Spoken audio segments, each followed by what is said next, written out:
Hi, everybody. Thank you so much for coming to the interview today. My name's Sydney. I'm a third-year comparative women's studies major and a cis oral history scholar.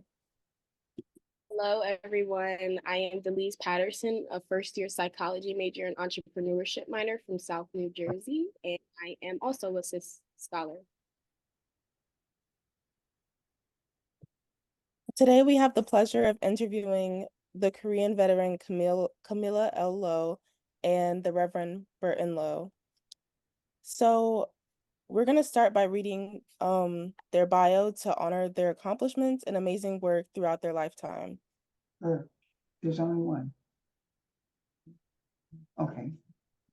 Camilla L. Lowe, Cam, the youngest of three children, was born June 26, 1932, in Hartford, Connecticut, to Willia Burton Lowe and Floyd Willis Lowe.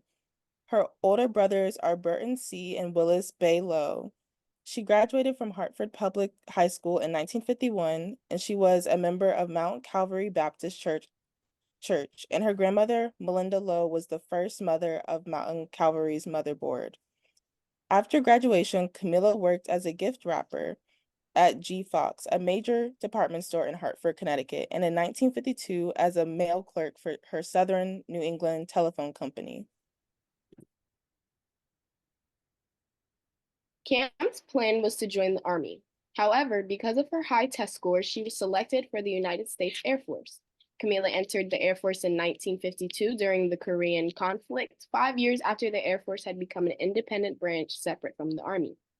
She enlisted 4 years after President Truman signed the Women's Armed Service Integration Act on July 8, 1948, which allowed white women to enter the Air Force. African-American women were not allowed in the regular Air Force until July 26, 1948, when President Harry S. Truman signed the Executive 9981 that abolished racial, color, religious, or national origin discrimination. Her entry classifies as her Korean conflict veteran and one of the early Black women trailblazers in the Air Force. During the conflict, she was stationed in South Ruislip, England, and cracking codes. During her military career, she used her athletic talent as the catcher on the Air Force's women's softball team. Her team won the championship game, beating out Germany for the U.S. title. Because of her wartime service, she earned a National Defense Service Medal. She was honorably discharged on April 7, 1955, and re-enlisted as an Airman First Class on April 8, 1955. In December 1956, she was promoted to Staff Sergeant, and in November 1958, she received the Good Conduct Award. She was honorably discharged in 1959. In June 1963, as a civilian employee, she received a Department of the Army Certificate of Service for her 10 years of federal service. Camilla was fortunate to serve in the Korean War with her brother, Burton Lowe. Together, they're an incredible twosome, brave and brilliant. We want you to speak her name, Korean veteran Camille Lowe, with gratitude. Cis Oral History and Spelman College are honored to celebrate Korean veteran Camilla Lowe and Korean veteran Burton Lowe on this date, Sunday, April 21st, at the time of 1 p.m. Zoom interview that will be housed in the Cis Archive at the Atlanta University Woodruff Library. In witness of this celebration, would you stand wherever you are and applaud and speak her name with high notes of gratitude and love? Korean veteran Camilla Lowe. Korean veteran Camilla Lowe. Korean veteran Camilla Lowe. Korean veteran Camilla Lowe. Korean veteran Camilla Lowe. Korean veteran Camilla Lowe. Korean veteran Camilla Lowe. Korean veteran Camilla Lowe. I would now like to begin this interview by stating that it will be a duration of 30 minutes, and Korean veteran Camilla Lowe, you may choose to answer or not answer any questions that you may like.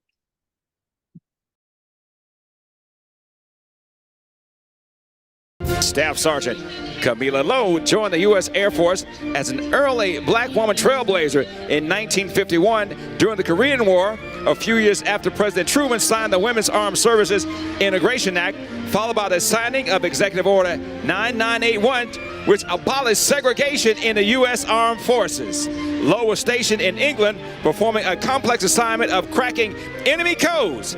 She was honored to serve along with her brother, Burton Lowe, a U.S. Navy Korean War veteran.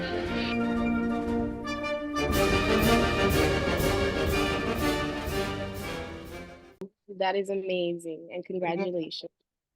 Maybe we could play the other video. My name is Carmen Nolan. I'm the historian with NABMW, and today is June 26, 2020, and we're here with Miss Camilla Lowe. Today's her birthday. She's 88 years old, and she's also a Korean War veteran. So we're here today to celebrate her birthday and also to gather her oral history. All right, you ready, Miss Lowe? Yes. Okay. So can you tell me just a little bit about your life? Where were you born?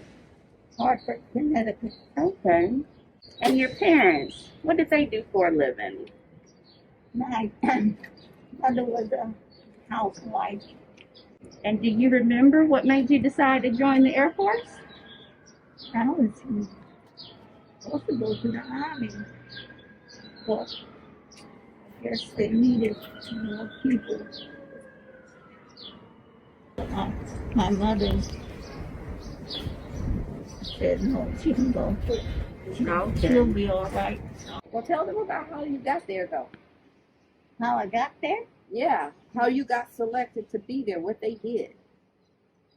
They just did what they do. And Remember that they talked to the people? sorry. Remember how they talked to the people?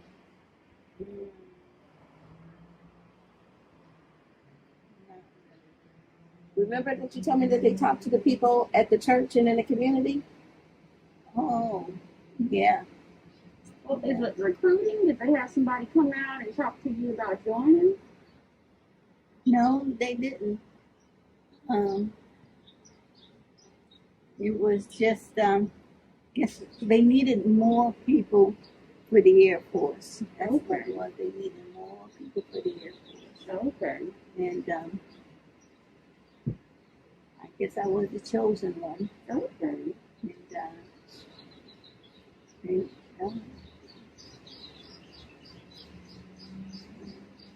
Do you have any brothers or sisters? I have one brother, older, and that's all. Yeah, one brother, older brother. What did he think about you joining? He was for it because he was in the Navy. We went to New Haven, Connecticut, which was about 40 miles from Hartford.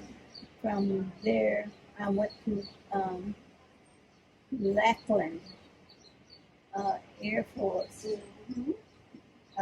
base for basic training. Okay. And I must have did training very well because they made me right guard. Right guard leads the flight, especially in the morning. In the mornings, I was called to the front. Your job is to keep the flight off the gravel from wherever you're going. Okay. And it's a position that carries a little credibility. Definitely. Yeah. A position of honor. That's where it all started. In the flight and what have you. And then getting other little positions and what have you till this. And then they sent me to Wyoming. Should be a place where they exile people. Because it was not nice. It was not nice. And I used to make the standing joke about, hey, don't send them to jail. Send them to Wyoming. Just turn them and let them go to Wyoming and see how far they can get. And I kept getting strep throat. Really? So, so the rest of the flight was sent to Texas. Everybody except me. I think they sent me to Syracuse, New York. And that was good duty. That was good duty. Of course, I hadn't really learned you can't talk back. And I talked back, and so I became known as the kitchen crew. I was always having to do kitchen. I was happy because we toasted at home, and I could get home on the weekends. I guess I excelled because they put me. I forgot they had put me in charge of a flight, whole flight, and I did. I don't want to be a braggart, but I did well. I guess I did better than they expected. After I got out of Wyoming, I made the rank pretty fast. Pretty fast. And so I became different things, knickers and everything else. But Did they resent you? Was there resentment because you Yeah. found the rank so fast? yeah, but it was good. It was good, and it was just enjoyable. Then I went to England at South Ruislip. I was in charge of 9 men. The duty was good. I enjoyed some of it. I've been called a lot of names, but didn't matter because I only answered to what I don't have to answer, but I answer not what they called me, but because I know my name and I know that I feel that I was used a bit. I don't know why they came to Connecticut to get me, because I was already over in England, and my mom called me in England and said, if you've done something, you better fess up, because they're here in Hartford asking folks about your character. Oh, that might have been the security investigation. It was. Right. Okay. Okay. Then I was awarded Q, which is one of your higher things. So you had Q clearance. Hmm? You had Q clearance? Yeah, I had a Q. And Q, they say, is the highest. Yeah, that's one of the top secret clearances. But then they kept giving me, and then I'd get promoted, and then I was going to go for tech sergeant, and they said no, she's too young. So I'm gonna just step it up and just do it. I'll show them how to. That's awesome. Yeah, I'll show them how to operate. I just wanted to prove myself. You think this much of me, and you're doing all this for a reason. So I'm gonna just do what you tell me to do. I was on the softball team, and I was became catcher. Okay. And catcher, is a pretty strict position. Right. And then I was pretty good, bragging again, pretty good. And I had an arm. Some people they call it rag arm, but me, I had an arm, and they'd say, don't throw the ball to second base.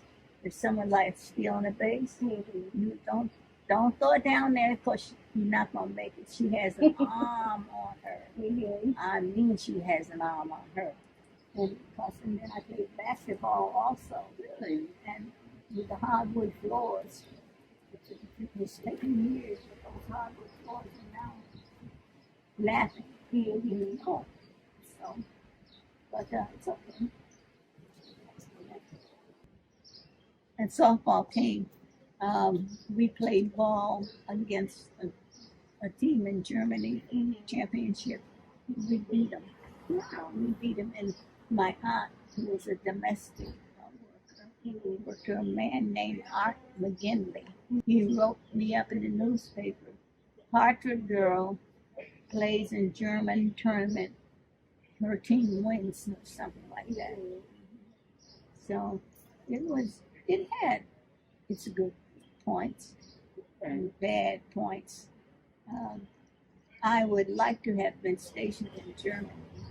But, it's just that you just try to perform, do the best you can, and it's okay. I think most people sincerely liked me. Most of them, not all of them, but and they the guys performed for me, but all you have to do is treat them right, and they'll help you keep your head above the water.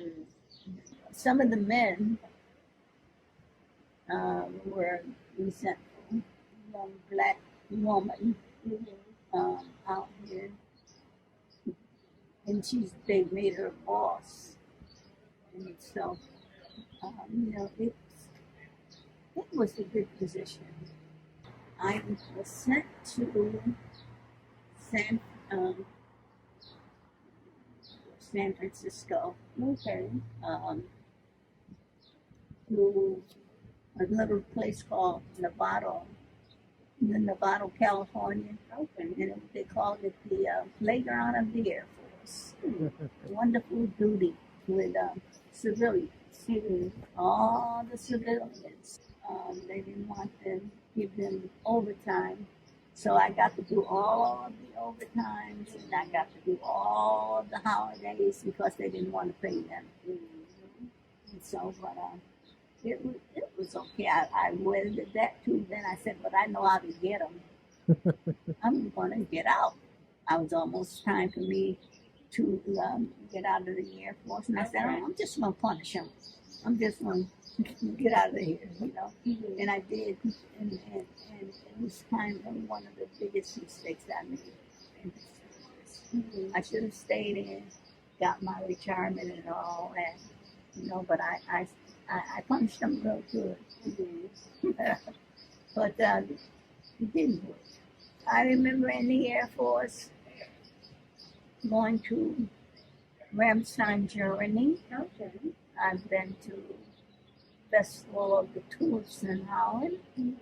I've been to a full fight in Spain. Wow. I've been to Festival of the Tulips, and besides playing ball.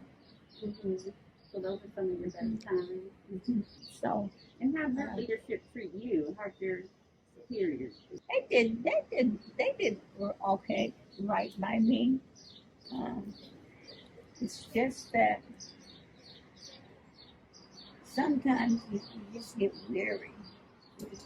They would have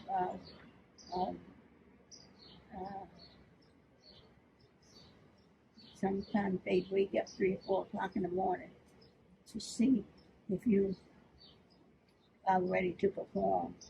See if you can get up and get on your feet, get dressed and what have you, in a minimum amount of time. And you never knew when they were going to do it. And sometimes they would take the messages and mix them in with the other one to see how fast you could put it together and get it really together. So, and they did some things that were enjoyable, especially when we get to go TDY, which is temporary duty. And some of the guys would get angry. Well, how come she can go every place? They say it's because she has the money. Wow. She puts her money in the safe. And when they say, there's a flight going to, say, Sweden this weekend, whatever. And they'd always come to me and say, you want to go to Sweden or whatever? And I'd say, yes. And all God just said, she gets to go all the time. I said, she has the money. She keeps it in the first office safe. And so, you know, it's, it has its rewards. It has its rewards. Freedom right and your future right. Now, for history's sake, what would you want, for someone that's watching this, if someone gets to see it, what would you want people to remember about your service? About what would you want people to remember about your service? I wanted to be known that she didn't shirk her duties, that she knew what she was doing, and she did her best. And just remember, when the fairness, I was very fair. And I remember that I've done things and been places that I would not have been able to afford. I worked for the government. The government didn't do what they could have done better by me. Hello, everybody, and thank you. I am I'm moved to tears. I am literally moved to tears. And my friend, Dr. Dimiji Tagunde, this is more international. This is more of an international story than any international story. Students who travel internationally can share with you. This is a story we rarely hear about a Black woman during a very, very difficult time of racism, when she dared to be brave. She was exceptional. I listened to this interview with tears of gratitude, because I know that I was never as brave as Camilla Lowe when I was in the civil rights movement. I was never as brave as veteran Lowe when I was in solitary confinement for being in the civil rights movement. I was never, none of us, we do not know this story. We do not know the story of Black women and Black men. We see you, Burton Lowe, and we're proud of you. We do not know the stories of Black men and Black women who fought for our country at a time when they were experiencing racism. We have not written that book. We should. And in order to write that book, Sydney, Delise, it requires what? Research and reading and writing. I am so proud to be in the presence of these elders. And the fact that they are elders and can teach us about courage deserves our applause. I want to thank them for their service. And Sister Camilla, thank you for you're bad. As we were saying, oh no, you're good. I see your face. But as we would say in the 60s, you're bad. You're a bad woman. Just bad good. Is she not remarkable? Who's researching the story of older Black women You know, my focus is on age and ageism. But who's writing the stories that are in the memory banks of Black women and Black men who served our country as veterans? She was risking her life for a country that did not give her justice or respect. So I'm, you know, Michelle, you know what I want to do, don't you? Michelle Hyde, right? I want to go away to the quietest place in the South and write. Because this story has not been told. This story has not been told. And I want to applaud you, my sister, my elder, my fighter, for your story.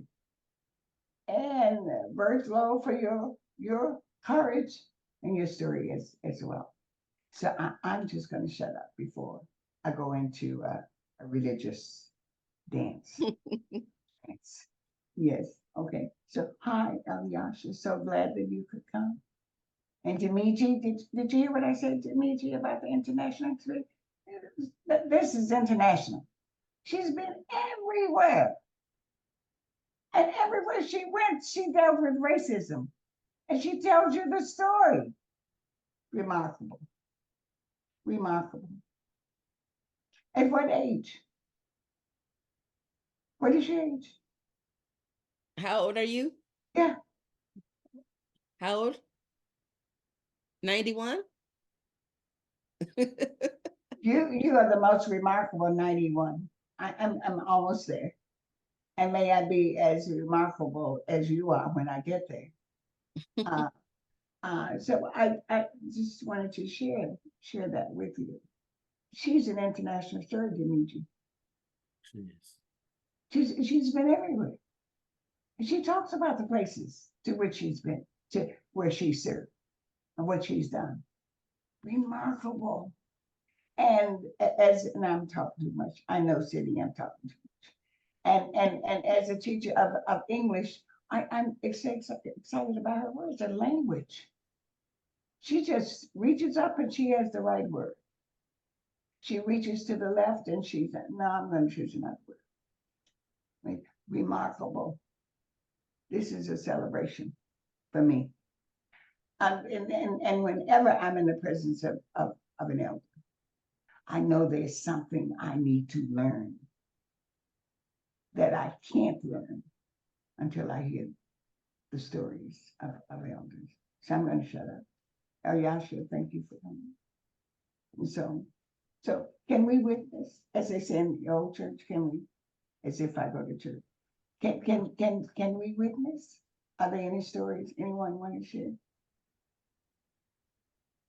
Camilla, how are you feeling about this experience? They said, how are you feeling about this experience? And what's a learning?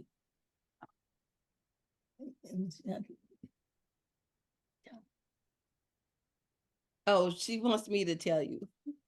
She's saying that it was a learning experience and that she's really happy that you all have taken the time and thought that she was important enough to hear her story and to tell her story. She's having a difficult day today, but she is glad that you all are celebrating her and celebrating her brother, because it's never been done before, especially with two people in the same conflict. Yeah. And like you were saying, Dr. Gales, just in terms of the historical journey that they went on between the two of them, having their own experiences of racism during that time period while they're trying to serve a country that did not necessarily want to serve them. Absolutely. So, I think my dad is trying to say something. Yes. His mic isn't on. Nope, we can't hear him. Can some, who's with him? My sister is with him. Can she give him the mic volume? Nope, we can't hear you. It's possible that as the Zoom leader, you could unmute him yourself. I don't think he's muted. Or turn his Can you? You can. Well, while he's trying to do that, is there anybody else who'd like to say something? I would. For everybody who's joining, I'd like to reintroduce myself. I am Delise Patterson, a first-year honors psychology major and entrepreneurship minor from South New Jersey, and I am a cis oral history scholar. And I'd like to say I am also honored to be in you guys' presence today, because today is history being made as well as sharing the story of your history. And I want to appreciate and definitely give my respects to everything that both of you have done. And thank you for fighting for a country that wasn't currently fighting for you. And I want to give my regards. So thank you. Thank you, Delise. That was wonderful. Thank you. Okay, say something now. Hello, Yes. can you hear me? Yes, we can hear you. Oh, great. Well, I lost the picture though. Okay, we had to use gold. I got a bad technician here.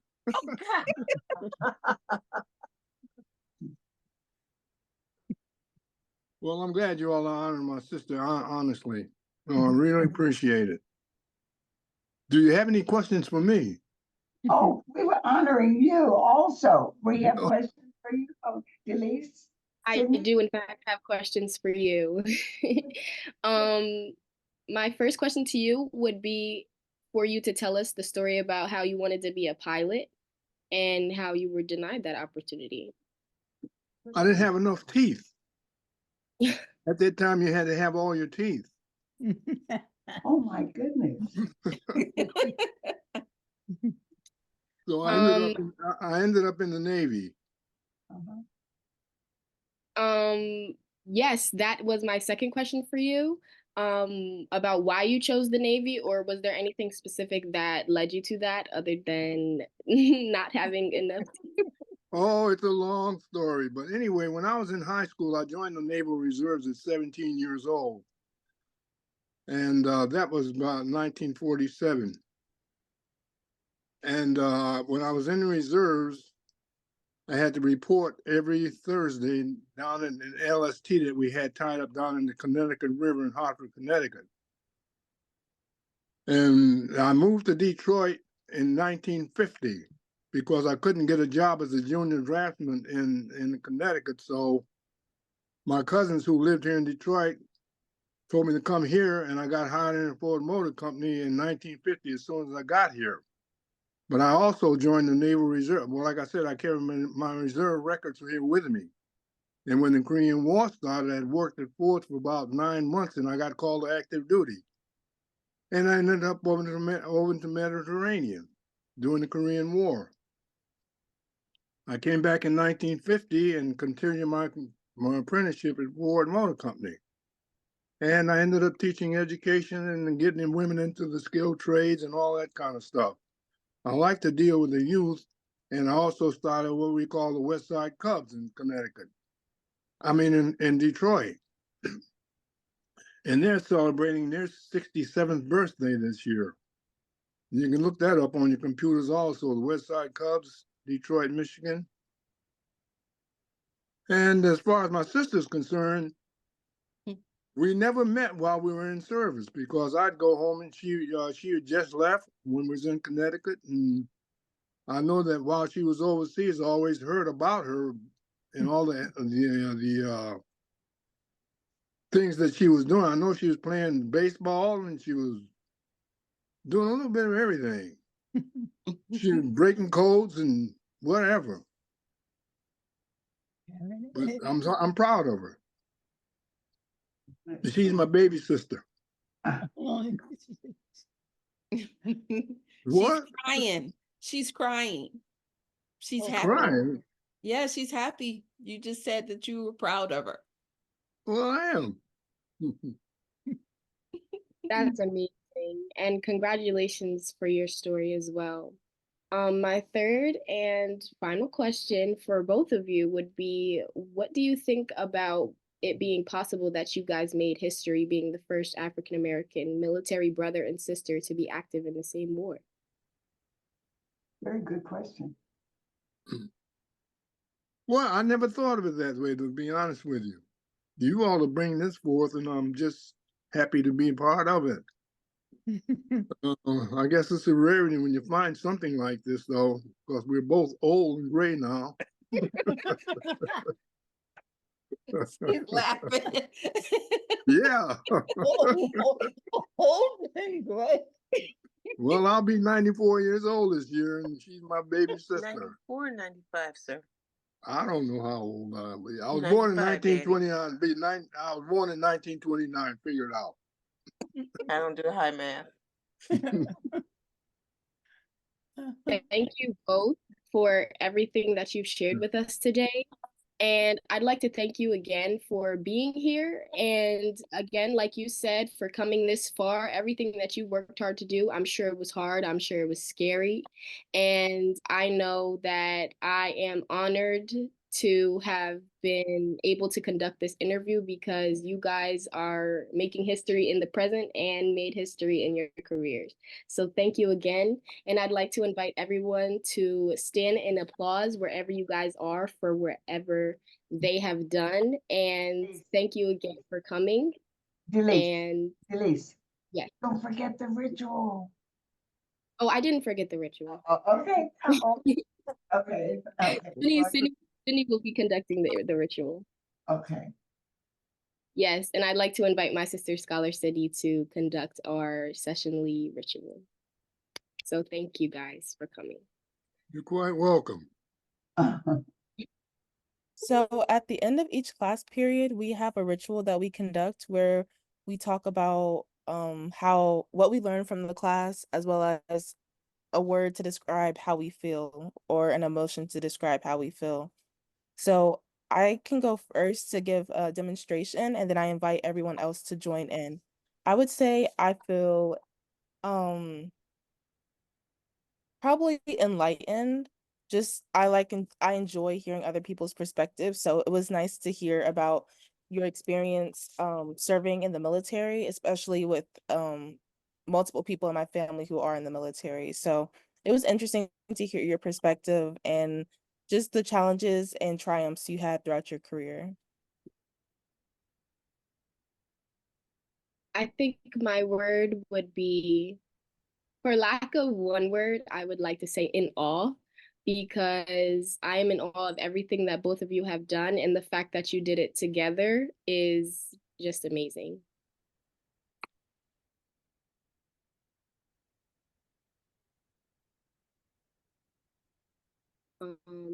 Anyway, do you have a word? Are you raising your hand to speak? Yes, good afternoon. I do have a word. I'm Innovative Lowe. I'm a first-year biology major on the pre-dental track. And I'm in Dr. Lowe's class. Give me one moment.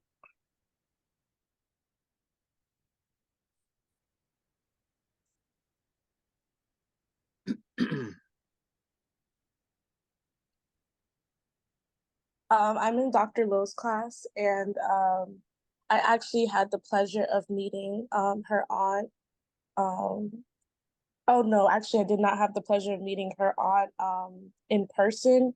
However, she did share her story and her aunt's brother's story, and I think it's extremely disheartening that you didn't have the chance to become a pilot because of your teeth. I think that's really, it's so funny how they like to put barriers when we try to cross a line to further our lineage. And it just goes to show you the extremes of like what they'll say to make sure that they can hinder people. Yet all the things that they were doing during slavery that were towards the human body, and this is what they try to pull after is kind of sad. However, I do love your resilience and not letting that stop you from still joining the Navy SEAL and still protecting a country that didn't protect you or your loved ones. And as for Dr. Lowe's aunt, I think it's extremely powerful to see a Black woman in a position of yours that you had for such a long time. I think that it's always hard for us as Black women to be in these positions because we're often masculinized and we're always criticized for taking a strong role. And I think it's so beautiful that you still took that role and you still showed your knowledge and your wisdom. And I believe Dr. Lowe had told us that you were a part of decoding a lot of languages during war. And I think that's extreme. That's extreme. It takes a really brilliant person to be able to do that. And I really do love the fact that you both are still here today to share your story to us. So yeah, I think it's good to know more about Black people that have served in our country. I don't think we ever get to see them acknowledged for Veterans Day and different things of that sort. So thank you for coming and sharing your stories. Well, as far as women are concerned, I'd like to mention this. I belong to the UAW, the United Auto Workers of America. Mm-hmm. And when I came back, I was teaching at Washtenaw Community College and working at General Motors factory. General Motors or Ford? And Ford's also. But I had a lot of women in the class, and they were students in the skilled trades, and they made better scores than the men did. So that's when they start hiring women to the skilled trades in the UAW. That's how the women got into the skilled trades in the UAW. And they're flourishing now. I always said the women were better than the men anyway. I will share. This is Linda Lowe, if you don't mind.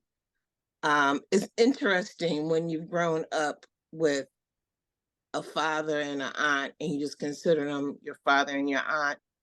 But to hear some of the backstories, like until right now today, I never knew that my father was also associated with GM because we've always been Ford kids, not GM kids. So for me, just to share, it's wonderment and amazement of the lineage that I come from, and a sense of serious pride, not just with my own family, but as an African-American female.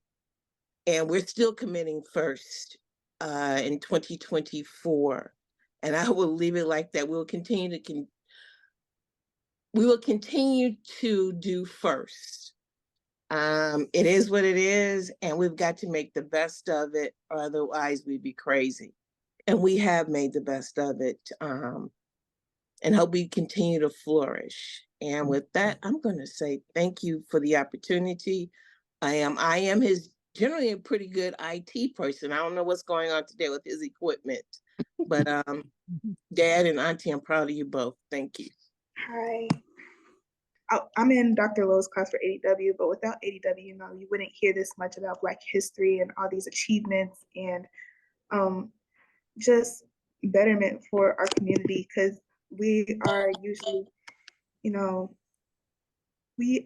with Black people, there's always this negative connotation pushed out about us. And just to hear all of the great things that you both did, like getting women into the trades and assisting with their learning, cracking codes, all the,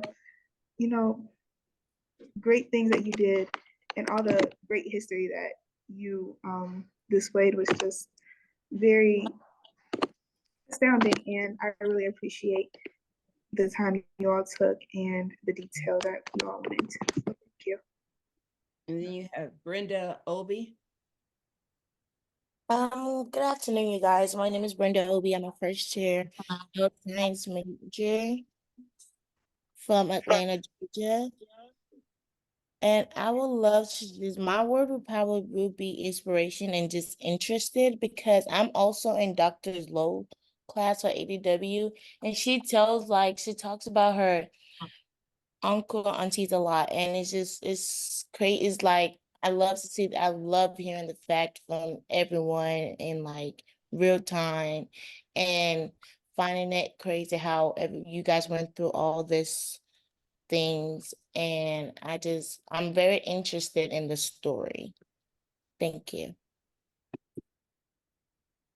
You have one more. Oh, one more, good. I'm sorry. Hi, everyone. My name is Jada Bullard. I'm a first-year economics major. I'm in Dr. Lowe's class. I really appreciate you guys coming, being able to come here today and share y'all's stories.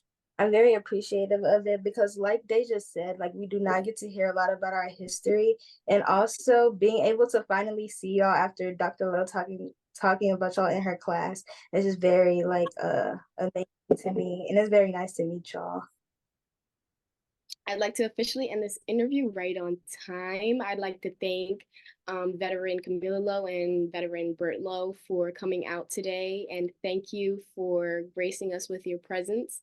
I'd like to wish everyone a great and safe weekend, and thank you guys for all coming out. So if you guys would continue your applause for our two veterans today, that would be amazing, and thank you all for coming out. Thank you for having us. Thank you. Thank you. Thank you. Thank you so much for your service. Thank Thank you. you. Thank you.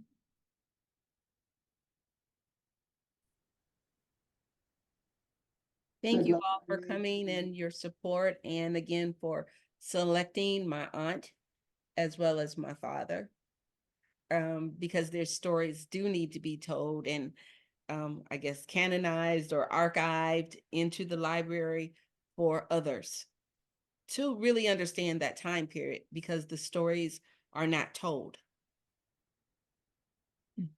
Yep. So we have made history here by just putting the stories together.